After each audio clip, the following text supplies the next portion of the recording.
जय श्री राधे कृष्ण साथियों। मैं वी कृष्णा ज्ञान सारा चैनल में आपका स्वागत करती हूँ। कैसे हैं आप? आपके अच्छे स्वास्थ्य और सुखद जीवन की मंगल कामना करती हूँ। आपके और अपने इष्ट देवों को कोटि कोटि नमन करते हुए, बड़ों को प्रणाम करते हुए वीडियो प्रारंभ करते हैं। साथियों, आज की वीडियो कुछ अलग हटकर है, कुछ अद्भुत है, लेकिन आपके लिए बहुत उपयोगी। आज की वीडियो में हम जानेंगे संकल्प विधि। यानी कि हम जब भी कोई पूजा करते हैं, अपने घर में हवन करते हैं, व्रत करते हैं, तो उससे पहले संकल्प लेना कितना अनिवार्य है। कहा जाता है यदि संकल्प लेकर कोई व्रत या पूजा न की जाए तो वो पूजा अपूर्ण मानी जाती है। तो आज वही सारी जानकारी लेकर आज की वीडियो में आपके बीच में। चलिए झटपट वीडियो प्रारंभ कर लेते हैं। उससे पहले यदि चैनल पर नए आए तो चैनल को सब्सक्राइब कर लीजिएगा, बेल आइकन का बटन भी प्रेस करिएगा, जिससे आने वाली वीडियोस का नोटिफिकेशन आपको मिलता रहे। मैं आज बात कर रही हूँ संकल्प विधि की। देखिए, हम अपने घर में जब हम किसी पंडित जी को बुलाकर पूजा करते हैं तो आपसे पहले संकल्प कराते हैं। परंतु यदि हम अपने घर में पूजा करते हैं, हम अपने घर में व्रत करते हैं, चाहे हम सोमवार के हमें व्रत प्रारंभ करने हो, गुरुवार के व्रत प्रारंभ करने हो, या फिर हमें नवरात्रि के व्रत प्रारंभ करने हो, शिवरात्रि का व्रत हो, त्रयोदशी का व्रत हो, प्रदोष का व्रत हो, प्रतिदिन का मतलब जो आप तिथि के अनुसार व्रत करते हैं उसका भी अगर आप कोई संकल्प लेकर मंत्र प्रारंभ करते हैं, 21 दिन की पूजा, 11 दिन की पूजा, 43 डेज की पूजा, जब अब भी आपको ही पूजा प्रारंभ करते हैं, समझ, प्रतिदिन जो आप पूजा करते हैं घर में धूप बत्ती, उसकी बात नहीं, बात वो हो रही है जो आप 11-21 कुछ दिनों के लिए कुछ विशेष उपाय पूजा करते हैं, विशेष मंत्र जाप करते हैं, खास व्रत रखते हैं, चाहे वो किसी वार का हो, चाहे वो किसी तिथि का हो, चाहे वो किसी त्योहार का हो, उसमें संकल्प लेना बहुत जरूरी होता है। संकल्प के बिना पूजा अपूर्ण मानी जाती है। तो आपको करना क्या, और संकल्प लेने का एक और फायदा ये भी है कि भगवान के सामने जब हम उस चीज का संकल्प ले लेते हैं तो प्रभु हमारे साथ होते हैं, वो पूर्ण करने में हमारी मदद करते हैं। सर्वप्रथम आपने जो भी एक तिथि की बात करूं तो आपने प्रदोष का व्रत प्रारंभ किया है। आज प्रदोष है, आपको व्रत रखना है कोई भी, तो आपको नहा धो के स्वच्छ बंद करके अपने घर के मंदिर में बैठेंगे। सीधे हाथ को पहले गंगा जल से दोनों हाथों को धो लिया जाता है, ठीक है। फिर थोड़ा सा गंगा जल सीधे हाथ में लिया जाता है, ठीक है। उसके ऊपर एक पुष्प रखा जाता है, थोड़े से उसके ऊपर एक चुटकी चावल रखे जाते हैं, कोई एक दक्षिणा रखी जाती है, रुपया या कोई भी आप रख लें। उसके बाद उल्टा हाथ आप अपने उसके नीचे लगा लेते हैं। उल्टा हाथ उसके नीचे लगाने के बाद आप पहले बोलते हैं ओम श्री गणेशाय नमः। भगवान गणपति का आपने ध्यान कर लिया। उसके बाद आपने जो तिथि की आप पूजा कर रहे हैं, उस दिन जो भी तिथि है, एकादशी तिथि है, त्रयोदशी तिथि है, प्रदोष तिथि है, महाशिवरात्रि है, या फिर आप करवा चौथ का व्रत कर रहे हैं, होली का कर रहे हैं, हरियाली तीज का कर रहे हैं, जो भी व्रत कर रहे हैं उसकी तिथि, तृतीया तिथि जैसे, वो आप तिथि बोलेंगे। उसके बाद आप अपना नाम बोलेंगे, आप अपना गोत्र बोलेंगे, आप अपना स्थान बोलेंगे, जिस स्थान पर आप रहते हैं। आप शादीशुदा हैं तो आप बोलेंगे मैं सपोज मीना, मीना पत्नी श्री उमेश, ऐसे बोलेंगे। अपने पत्नी का नाम, मतलब आप हैं तो अपने पति का नाम लेंगे, और आप अगर आप अनमेरिड हैं तो आप अपने पिता का नाम लेंगे साथ में, ठीक है। स्थान का नाम ले लेंगे, गोत्र का, स्थान का।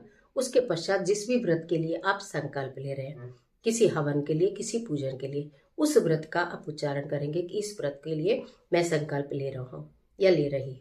या आपने 11-21 दिन के लिए कोई पूजा लेनी है तो आप उसका भी संकल्प लीजिए कि 11 दिन के लिए मैंने श्री हनुमान चालीसा के पाठ का संकल्प लिया, ले रही हूँ। या मैं 21 दिन श्री शिवालय में जाकर भगवान शिव को ये अर्पित करूंगी, मतलब कहने का, या श्री हनुमान जी के मंदिर में हनुमान चालीसा का पाठ करने का संकल्प, जो भी आप ले रहे हैं वो आप संकल्प लेंगे और मन ही मन भगवान से प्रार्थना करेंगे, हे प्रभु मेरे इस संकल्प को पूर्ण करने में आप मेरी मदद कीजिएगा। मैं मन से, वचन से, वाणी से व्रत को पूर्ण करने की कोशिश करूंगी। अगर आपका पूरे दिन का व्रत है, जैसे हरियाली तीज का है या करवा चौथ का व्रत है, तो उसमें भी ये सारी चीज़ें आप ज़रूर बोलिएगा कि मेरे व्रत पूर्ण करने में आप मेरी मदद करें। उसके पश्चात ये जो सामग्री है ये प्रभु के चरणों में छोड़ देनी है। जिनके लिए आप व्रत कर रहे हैं, शिव जी का व्रत कर रहे हैं तो, हनुमान जी का कर रहे हैं तो, माता रानी का कर रहे हैं तो, उनके चरणों में वो सामग्री आपको छोड़ देनी है। ये आपका संकल्प पूर्ण हुआ। फिर उसके बाद आपको, अगर आपने 21 दिन के लिए संकल्प लिया है तो 21 दिन रोज रोज संकल्प नहीं लेना। 21 दिन की पूजा है तो सिर्फ एक ही दिन संकल्प लेना है। 11 दिन की पूजा है तो भी एक दिन संकल्प लेना है।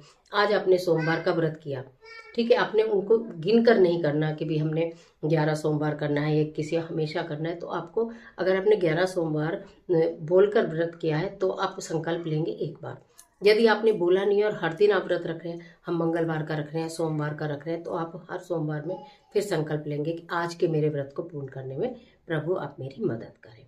इस तरह संकल्प लिया जाता है। अब जो संकल्प के लिए अपने हाथ में सामग्री ली थी उसका क्या करें, अगले दिन, वो दिन तो पूर्ण होगा, जैसे अगले दिन पारण करते हैं तो वो सामग्री वहां से प्रभु के चरणों में से आप उठा लीजिए।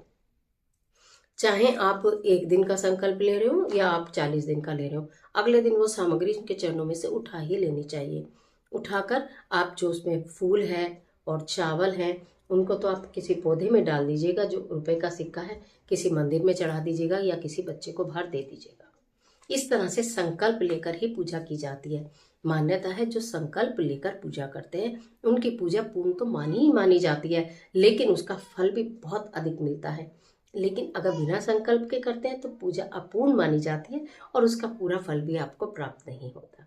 वैसे जब भी कभी कोई पर्व आता है मैं आपको बताती हूँ कि आपको किस तरह से संकल्प लेना चाहिए, लेकिन फिर भी कुछ चीज़ें स्किप हो जाती हैं, इसलिए अलग से आप लोगों की ये रिक्वेस्टेड वीडियो है, आप लोगों के कहने पे अलग से मैंने संकल्प विधि की ही वीडियो बनाई है। इस वीडियो को सेव करके रख लीजिएगा। जब भी पूजा हो, आप आपके घर में व्रत रखें, कुछ भी आप करते हैं, कोई मंत्र उच्चारण के लिए, किसी उपाय के लिए, 21 दिन 11 दिन के लिए कुछ करते हैं, सर्वप्रथम इस संकल्प को जरूर बोलिएगा। जिस भी प्रभु के लिए कर रहे हैं उन प्रभु के नाम का स्मरण करते हुए फिर आप ये संकल्प लेकर जब आप उस कार्य को करते हैं तो संकल्प का समय वगैरह जिस भी समय आप कर रहे हैं वो समय भी ध्यान रखिएगा, और फिर आप देखिएगा कि आपकी पूजा पूर्ण भी होगी, आपके कार्य भी पूर्ण होंगे। पूर्ण विधि विधान से इस तरह से घर में कार्य हो जाता है।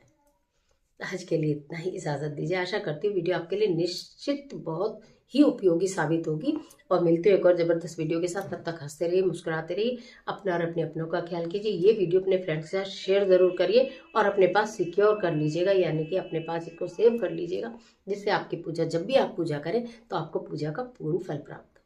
कमेंट बॉक्स में अपने इष्ट देव का स्मरण जरूर करिएगा। ईश्वर आपकी मदद